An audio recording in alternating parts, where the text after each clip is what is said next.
uJesu ke yena wazanya ukugcinwa ngumhlaba, but umhlaba wathi no ways, ngihlala ngibagcina abantu bahlala befa ngibagcine, kodwa lo engimgcinela namhlanje uyangehlula ngiwumhlaba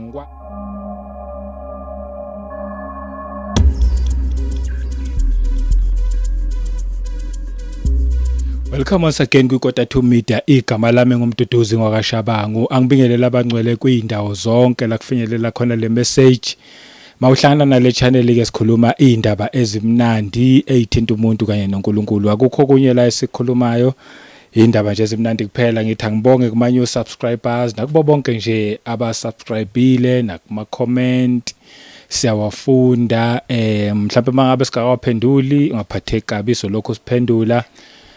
Ngiyanicela nje futhi niqhubeke ni like ngibonge nakuma channel members siyabonga kakhulu engakucela nje ukuthi niqhubeke nilokho nje ni ama channel members isikhathi nje simasilokho siya nani niqhubeke siya appreciate lokho kakhulu enikwenzayo kuyasiza kulomsebenzi. Ngibonge nje nabanikelayo futhi eceleni, angabanye babo angeke nganazi, ngeke ngakwazi ukuthi ngiye kumuntu kufike ngithi siyabonga ngomnikelo but siyakunotice, so siyabonga kakhulu.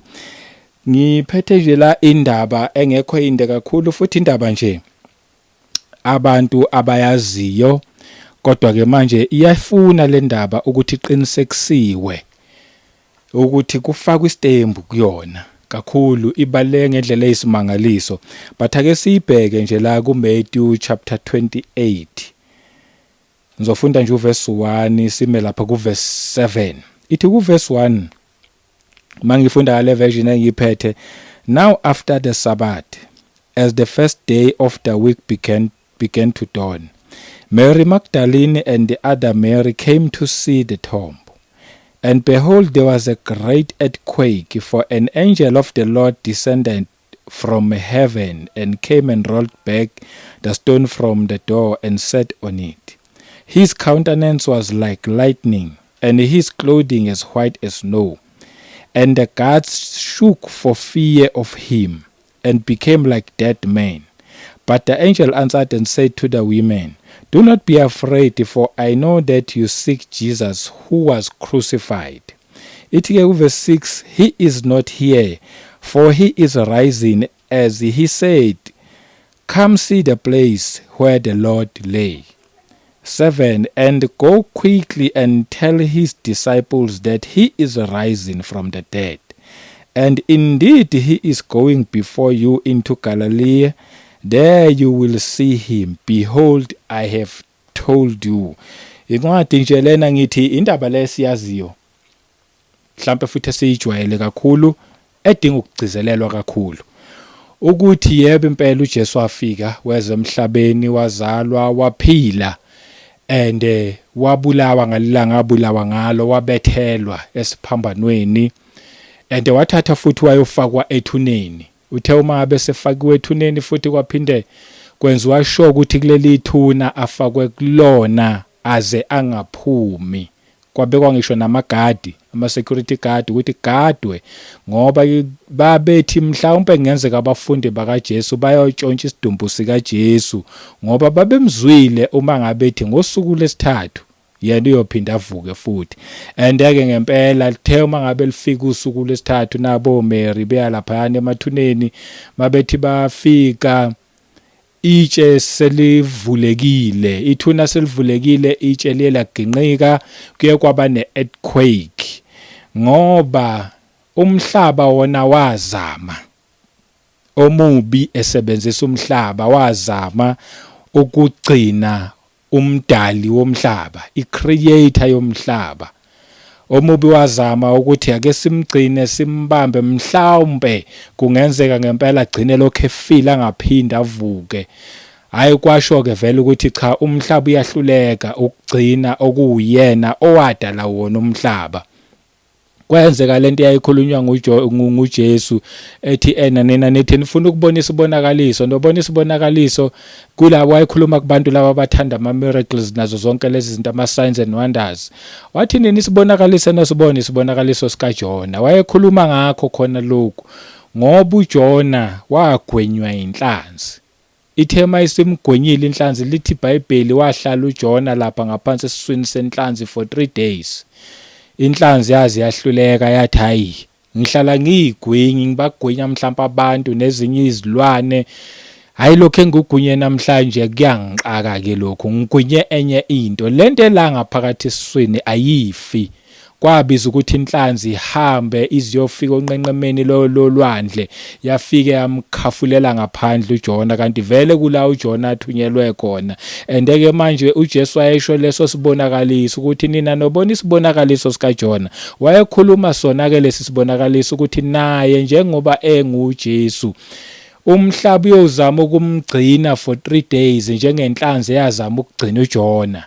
Yonke lento yayenzakala lapha kuJona kwaku i-image noma isithombe sento eyayizokwenzeka kuJesu Kristu. uJesu ke yena wazanya ukugcinwa ngumhlaba but umhlaba wathi no ways, ngihlala ngibagcina abantu bahlala befa ngibagcine, kodwa lo engimgcinela namhlanje uyangehlula ngiwumhlaba ngikwazi ukumgcina. Kufanele ngivume ngidedele kwaba ne-earthquake, kuthema kuba ne-earthquake lavuleka ithuna waphuma ephila. Iyaqhamuka ke ingelosi, uma iqhamuka ingelosi iyasho laphayana ukuthi cha ngempela lo enimfunayo akekho la kwabafile, uvukile, wozani nje nizobona la inkosi ibikadilele khona. Esekhuluma ke manje noMary andeke manje useyasho uthi hambani notshela abafundi bakaJesu okokuqala nje ukuthi ivukile. Ake ngiqale nje ngalawo mazwi lawo ukuthi he is rising, uvukile. Ukufa akukwazanga ukumgcina, ukufa kuzamile ukumbamba but kwahluleka. Udosi lokufa luhambe lwaphelelwa malifika kuJesu Kristu, alikwazanga ukumgcina, wavuka watholakala ephila. Ingakho wayethi uma ngabe lokho ehamba lapha emhlabeni etshela abantu ukuthi uma nikholwa kimi niyoba nokuphila okuyingona phakade, wayekhuluma into ayeyazi ngempela ukuthi abantu uma ngabe bekholwa kuJesu bayoba nokuphila okuyingona phakade. Andeke lokho kwafakazeleka ngesikhathi ukufa ekunqoba, ngoba ngosuku lwesithathu wakunqoba ukufa wavuka. Uthe uma ngabe sevukile-ke watholakala ephila. Ngizokhuluma ke la ngenkosi ekhona ephilayo, ngizokhuluma ngenkosi ugama layo linguJesu Kristu. Baningi befa abazange bavuke, baningi befa noma kungaze ke mhlambe kuthiwe hayi naye kwakuwomunye wabaprofeti ezabanye becabanga kanjalo, kodwa baningi abanye babaprofethi balokhu bayafa one by one abazange baze bavuke. Andeke to show ukuthi uJesu kwangesuyena nje omunye wabaprofethi kodwa inkosi le, umdali wezulu nomhlaba lo, indodana futhi kaNkulunkulu, to show ukuthi kuyena ngempela kunamandla adlula wonke amandla, kuyena kunokuphila okuyingona phakade.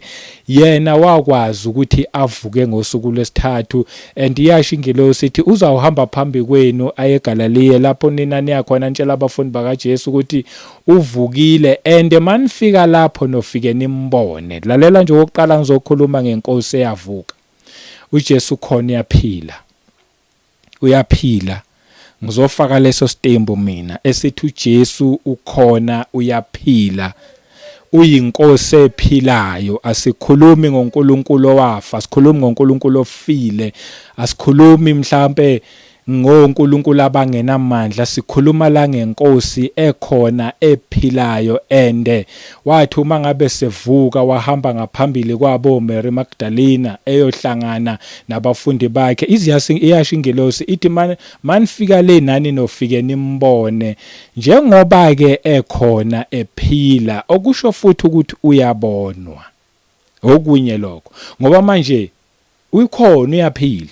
Ukube bengaphili bese ngeke sikwazi ukumbona ngoba ubezobe lapha ethuneni vele efile, kodwa ke manje walinqoba ithuna. Wathi uma ngabe linqoba ithuna waphila, andeke manje njengoba ephila ngokunjalo futhi uyabonwa, kodwa ke manje ubonwa yilaba abakholwayo ukuthi ngempela wavuka ngosuku lwesithathu, ukhona uyaphila. And mawukholwa ukuthi ukhona uyaphila, uzokulangazelela ukumazi, uzofuna ukuthi wazane naye, uzofuna ukumbona ngoba manje ukhona uyaphila. Mhlawumbe kube bengaphili bongeke uzukhathazeke ngalutho ngoba vele sethuneni ufile vele, but ke manje ukhona uyaphila. Uma ngabe abafundi bakhe bakwazi ukuthi bambone, oMary bakwazi ukuthi bambone, okusobala ukuthi futhi uma ngabe noPaul bakwazi ukuthi bambone, okusobala ukuthi nathi ngalesi sikhathi esikhona esiphila kuso njengamanje usakwazi ukuthi futhi abonwe. Kodwa manje uyobonwa abakholwayo ukuthi uyaphila, ukhona uyaphila, nabamfuna nje ngenhliziyo yabo yonke. Ziningi indawo lapho esimfuna khona, sometimes sinokumfuna endaweni la angekho khona. Uthola ukuthi le ndawo esiyomfuna kuyo indawo yabafile. oMary ngesikhathi behamba babe ethuneni beyofuna yena. Yabo nje mawufuna uJesu khohlwa ungaye emathuneni, ungaye endaweni ezifile, akekho endaweni ezifile. Mawufuna uJesu woze endaweni ephilayo. Yipi indawo ephilayo?